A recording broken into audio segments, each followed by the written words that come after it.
Almost every day, Evelyn watches the same video of her daughter looking into the camera and babbling. Most media companies over the last decade.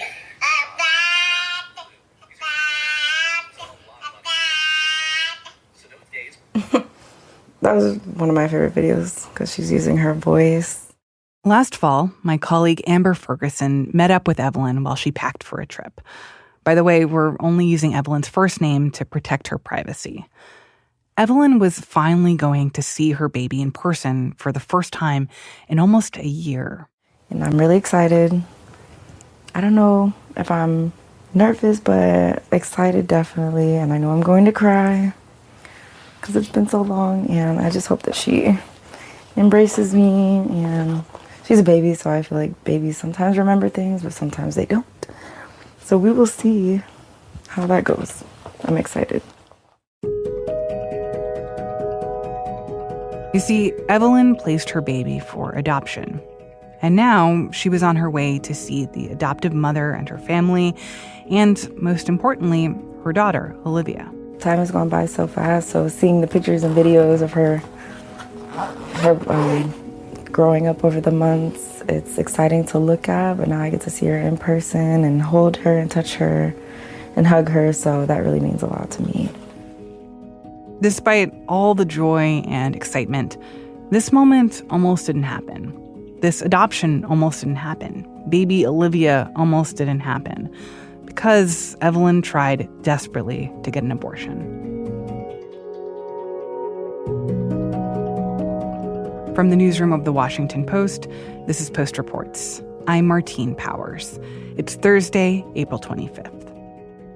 In the nearly 2 years since Roe v. Wade was overturned, abortion access has become a patchwork in the United States. Depending on where you live, the procedure might be restricted or banned completely. If you're pregnant and don't want to parent, anti-abortion advocates often suggest adoption as a solution. But carrying a pregnancy and giving birth and placing that baby for adoption can be painful, and it can be complicated. Today, we have a story that I was drawn to because it's just so nuanced. It is about abortion restrictions. It's also about disparities in the world of fertility and about the state of adoption in America today. And to the two women at the center of it, it's not a political story. It's a story that is deeply personal.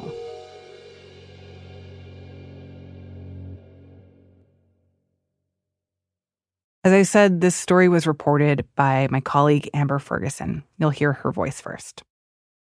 Evelyn was a college student in her early 20s when she unexpectedly got pregnant in 2022. When I first connected with Evelyn, the first thing she told me was I wasn't doing much with my life. She was on academic dismissal for the third time. She was in community college in San Antonio. And so because she was on academic dismissal, she had to sit out an entire year of school. And she met a guy on social media. They dated for a few weeks, and she got pregnant. She told me the air out of her body left her when she saw the pregnancy test on her bathroom counter, and she immediately knew she wanted to get an abortion. So at the time that Evelyn was trying to figure out what to do, she's in Texas. There was a ban on abortion after 6 weeks of pregnancy. So what happened? What happened when she went to a clinic to try to get an abortion? So after she received the positive pregnancy test, she immediately made an appointment. She went into the clinic 3 days later after the positive test, and she was hoping she wasn't too far along. She said that the waiting room was packed. She found out she was 6 weeks and 4 days pregnant. And they said that they couldn't help her, but they could refer her to a clinic in Oklahoma.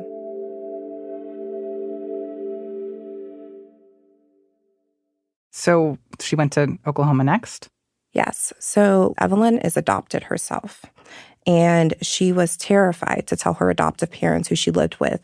So she called her birth mom, Tamala, who lived close to the Oklahoma border. She told her adoptive parents she was going to visit Tamala, but Tamala helped get her across state lines to Oklahoma to do a medical abortion. And so how did that go for her?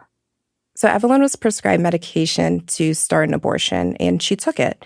She bled, she cramped, she had blood clots, and she thought it was successful. The clinic advised her to do a follow-up, but she thought that it worked. So 2 or 3 months passed, and she still hadn't gotten her menstrual cycle, and she took another pregnancy test, and to her surprise, it was positive. And she went to the clinic to confirm it, and they said the fetus was still growing. Oh my gosh. How often does that happen, that people get medical abortions that don't actually work? 3% of medical abortions fail when gestation reaches 70 days or 10 weeks. So after 2 attempts to get an abortion, she was still pregnant. What did she do then? So Evelyn was desperate. She found a website online that ships abortion pills across the states, and she bought pills that were coming from India, and about a week later, she took the pills. She experienced cramping, but there was no bleeding. She emailed the company, and they said for her to take more pills, but she refused. She didn't want to keep doing more harm. Wow. So what was she thinking in that moment? She really seemed committed to having an abortion, not carrying this pregnancy to term, and to be met with these failed attempts. What was that like for her? She was petrified. One of the main reasons why she wanted to have an abortion was because she felt like she couldn't care for this child. Her parents adopted her when they were older, so they're in their 70s now. And she says, I wasn't working. I wanted to finish school. I didn't have anything on my own, and I didn't want to put this on my parents to raise this baby. And after her 3rd attempt didn't work, she spent a couple months just researching every day how to have a late 2nd trimester abortion. This whole time, her parents didn't know she was pregnant. The people closest to her, her friends, didn't know she was pregnant. And she found a clinic in Albuquerque, New Mexico, that does allow late 2nd trimester abortions. And they told her it was going to be $12,000. And she said, I don't have that money. And so they connected her to 2 organizations that gave her grants to pay for her flight, her food, her hotel, for her to go. And she told her parents that she was going across town to San Antonio to visit a friend, but she boarded a flight to New Mexico to try to have an abortion again. Wow. And that didn't work either. No. So when she got there, she was praying. This is her 3rd, 4th time now praying that she can have this abortion done. And at this point, she's feeling the baby. And they say no. After they did the ultrasound, I remember seeing the look on the doctor's face, and he was like, I'm sorry, we can't go through with abortion. You're too far along for us to do it. And I was crying. I was scared. And that's when it hit me right away that I was going to have, my baby and stuff. The fact that you said she was adopted herself, why wasn't that something that she considered more seriously up to that point? It's something I asked her a lot about, and she said, I just did not want to give birth. I did not want my parents to know I was pregnant. I did not want to give birth. And it wasn't until she was faced with the reality that she had to give birth that she made the decision to choose adoption. And she chose the same adoption agency that her parents used. I asked her several times, did you ever think about parenting? And she said no. She said, I knew where I am in my life, I did not have the capacity to care for this child. That never wavered. It just makes me sad because it was a hard time. It was very stressful. And I didn't know what to do. And it kind of seemed like it was I didn't know how it was going to turn out. In the moment, I felt a lot of stress, and everything kind of just felt negative, especially since I was having a baby by a person that I didn't really know in that way, and someone that had been disrespectful towards me, and I felt like I was trapped. But one thing I never did was blame my baby for it, because it was never her fault. And then when it hit her that she was going to have this baby, she said, I never want to resent this baby. I never wanted this baby to think it was their fault. And she's like, I want to give this baby the best life possible. And the best life possible is not with me. It sounds like Evelyn was really resistant to talking to her parents about this, but at some point it's kind of impossible to hide. What was it like for her finally having to have that conversation with her parents? Evelyn was terrified. Evelyn was terrified to have this conversation, but she could not keep hiding it. And she sat her mom down, and she was still too terrified to tell her dad. So her mom is the one who told her dad. Her dad was shocked. He couldn't believe it. He said, why didn't you come to us sooner for help? At this point, she had already contacted the caseworker to start the adoption. And she's like, I was just trying to do everything on my own. And they said, we'll support you in whatever decision you decide to make. So I want to stop the story here and switch points of view, because while all this is happening, there was another woman 2 hours away in Houston who was ready to start a family. Tell me about Carolyn Whiteman. Carolyn Whiteman is a 44-year-old woman in Houston, Texas, who always wanted to be a mom. In 2020, her dad was diagnosed with prostate cancer, and she got tested for the BRCA2 gene, and she tested positive, which puts her at an increased risk for breast and ovarian cancer. And her doctor strongly advised her to have her ovaries and uterus removed by her mid-40s. And Carolyn is single. She always just expected to find someone and have a baby, and her timeline was moved up. In 2021, she froze her eggs twice, and she was looking for a Black sperm donor, and she found out that there's hardly any. Less than 3% of sperm donors are Black. She didn't want to choose a donor of a different race, and so she basically gave that up. Yeah, freezing my eggs and then making the decision to become a single mother by choice was already a jump. And once I got there, it was like, okay, what's the next step? Okay, sperm donor. And then when I realized there was a lack of Black sperm donors, the disappointment was heavy, because I thought, oh no, here's another barrier I'm gonna have to work through. And I just decided not to work through it. I probably could have maybe looked harder. I probably could have decided to continue looking, because there were other women that were able to find donors, but I just got exhausted. I was tired, and I said, you know what, let me stop and pivot, and the answer will come to me. And I paused. In 2022, after I published a story about the shortage of Black sperm donors, I received an email from Carolyn. She thanked me for my story and said that she tried to find a Black sperm donor and couldn't, and that's what led her down to the adoption path.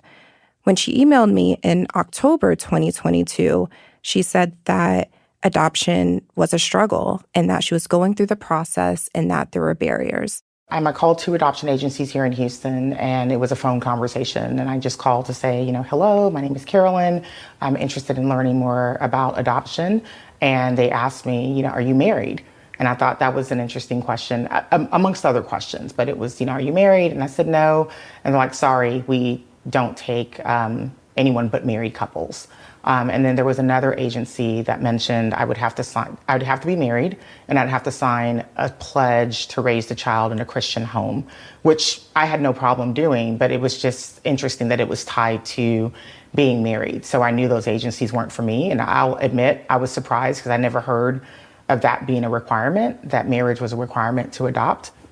At this point, having reached out to all of these adoption agencies and hearing, look, you're not who we're looking for, what was her reaction then? What was she feeling? She felt rejected. She already thought it was such a struggle to find someone romantically. It was already a struggle to find a Black sperm donor. And now she's here, and there's another obstacle where they're not even accepting her to be an adoptive mother.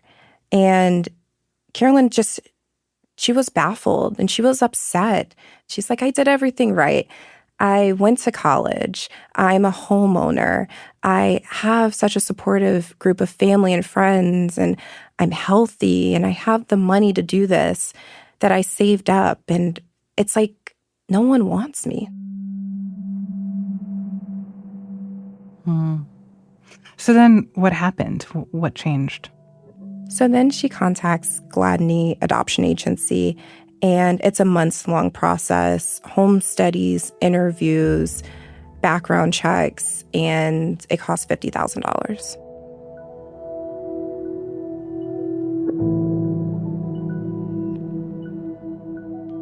We're going to take a pause there, but after the break, we'll hear how Carolyn's story intersects with Evelyn's. We'll be right back.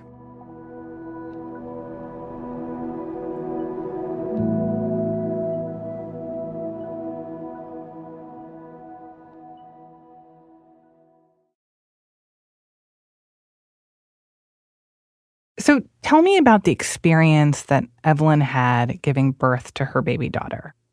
So Evelyn starts having contractions at 36 weeks, and she initially thought it was gallbladder pain. I guess she had gallbladder issues in the past. And her mom is a nurse and said, "No, honey, you're having contractions." And so they drove to hospital, and 6 hours later, Olivia was born. Shortly after she gives birth, the Gladney caseworker comes and tells her how the adoption would work and tells her she can take as much time as she wants. And Evelyn chooses 5 profiles of families, and she was just so drawn to Carolyn's. She said there was just a warmth about her.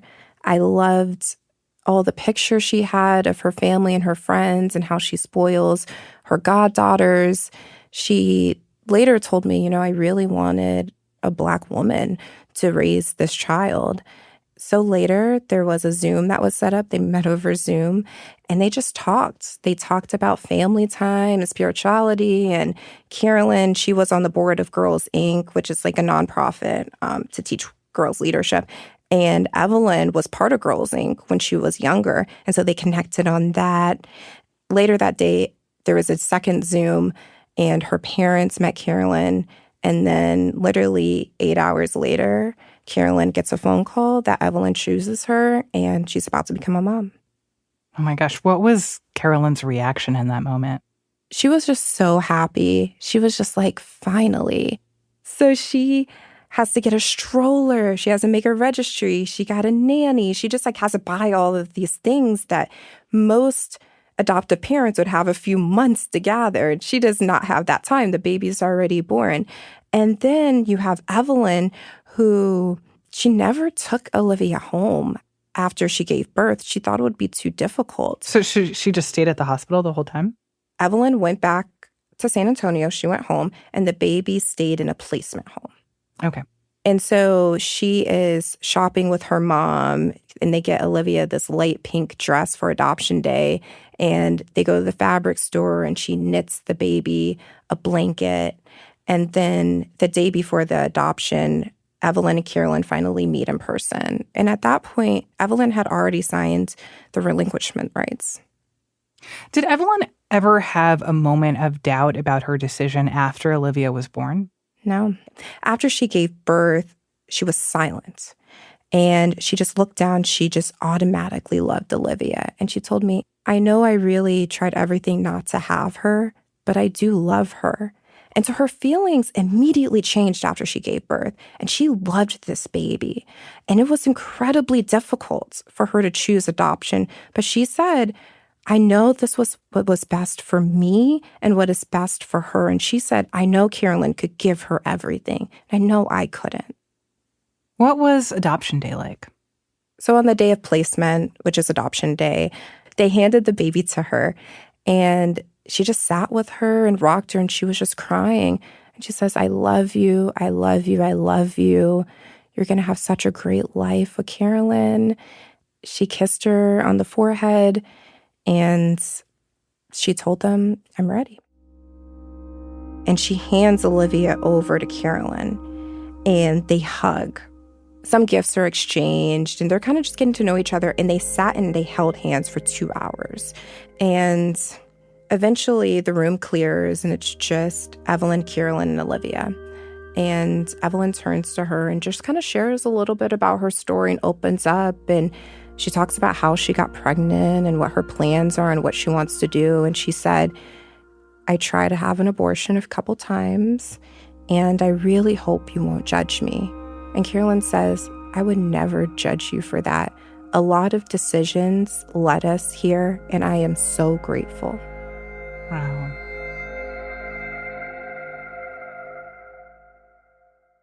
How are they doing now? After the birth of Olivia and after adoption day was very difficult for her. She told me she cried every day. She slept with Olivia's baby clothes from the hospital just to smell her. And she just kept telling her mom and her parents, like, I really want this to motivate me. I don't want this to take me further off track. And so she wrote a letter to the dean of the community college to ask to come back. And she finished the spring semester with straight A's. And she's like, I surprised myself so much. And by that point, she had enough credits and she was able to apply to transfer to a 4-year historically Black college outside of Houston, and she was accepted. And she's studying criminal justice. She moved down her own for the first time, and she has a roommate. And she's like, every time I would like call her, she's like, Amber, I'm going to Bible study, or Amber, I'm going to the gym. And she's just like thriving and she's making friends and she is happy. I want to be someone that Olivia looks up to, and for her to know that, I've continued going to school, not only for me, but for her as well, so I can be someone that she can be inspired by and look up to, and for her to hopefully want to pursue her education so that she could go far as well and do something that she loves to do. And Carolyn is finally a mom, and she loves motherhood. I mean, her life revolves around Olivia. And they did an open adoption. There's a range of things what that can mean. But for them, it means that there's just really regular communication. So Carolyn and Evelyn and Anika, who is Carolyn's sister, are in a group chat, and they're always sending pictures and videos back and forth. And so in their contract, their adoption contract, they said that they would meet once a year. And so the first time that they met was in October. Like study features. But that's what she is. She's very observant. I love that. We call it the judgy. Me too.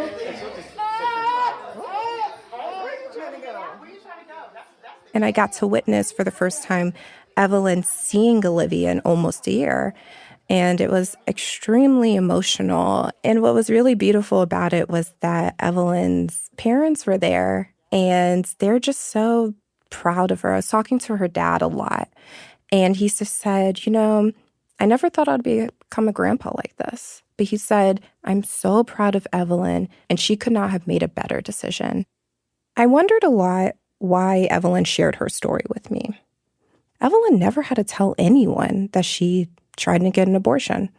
And I asked her, why do you want your story out there? And she said, I don't want any other young woman to be placed in the position I was in. And she said, this was my path, and I'm so glad Olivia exists.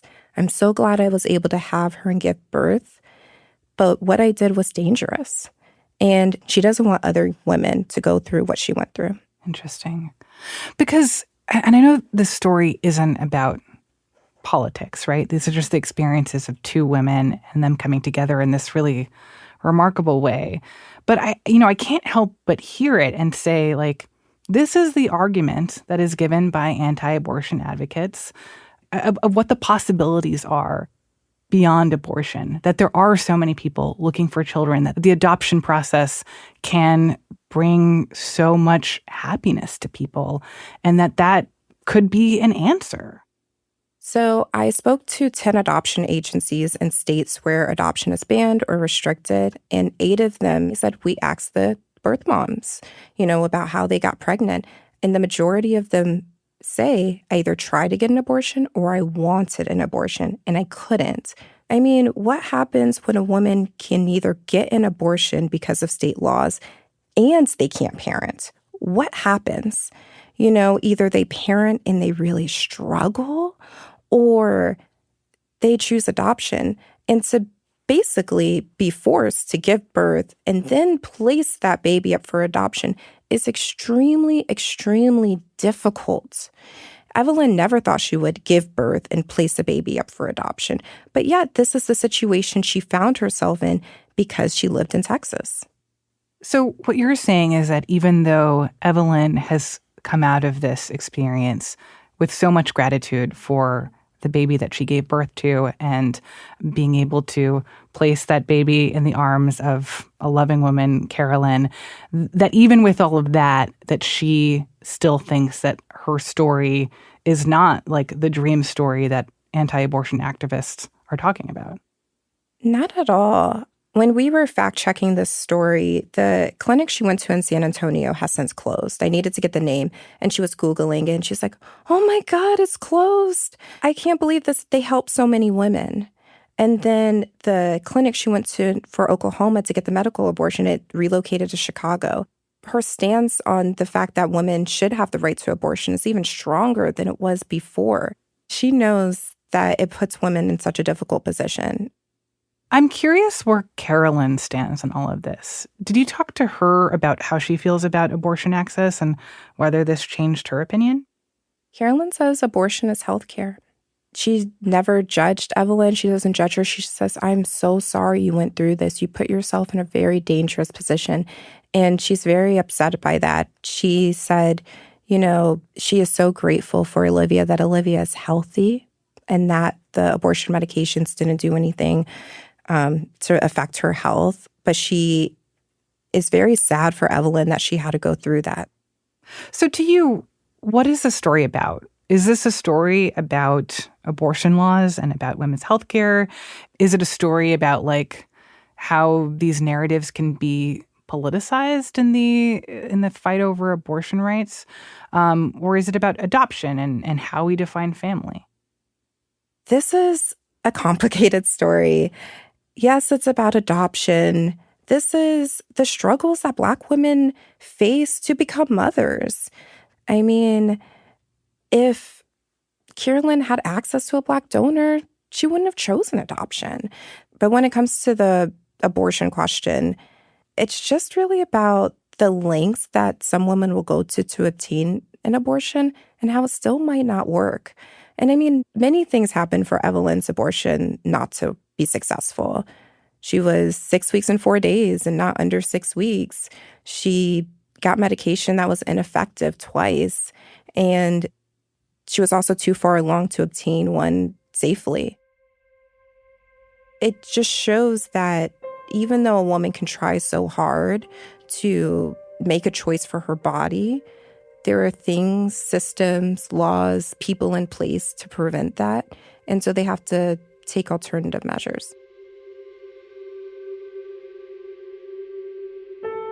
Amber, thank you so much for sharing this story. Thank you.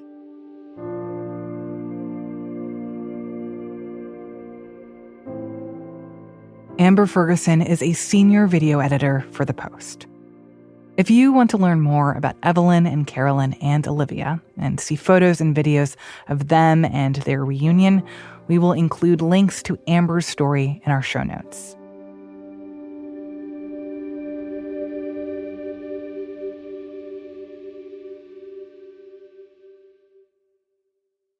Before we go, here are a few other stories I'm following today.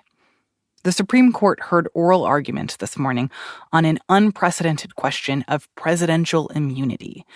The justices are weighing whether former President Donald Trump can be prosecuted for actions he took while he was in office to stay in power after losing the 2020 election. And in court, the justices appeared poised to reject this claim of presidential immunity. Conservative justices worried that a ruling could hamper the power of future presidents or subject them to the whims of a politically motivated prosecutor. The liberal justices emphasized that the president is not above the law. Whatever the court decides will determine whether and how quickly Trump would face trial on charges of election interference. The justices' decision will likely shape power and accountability for future presidents. And major news in New York: the rape conviction for Hollywood producer Harvey Weinstein was overturned today.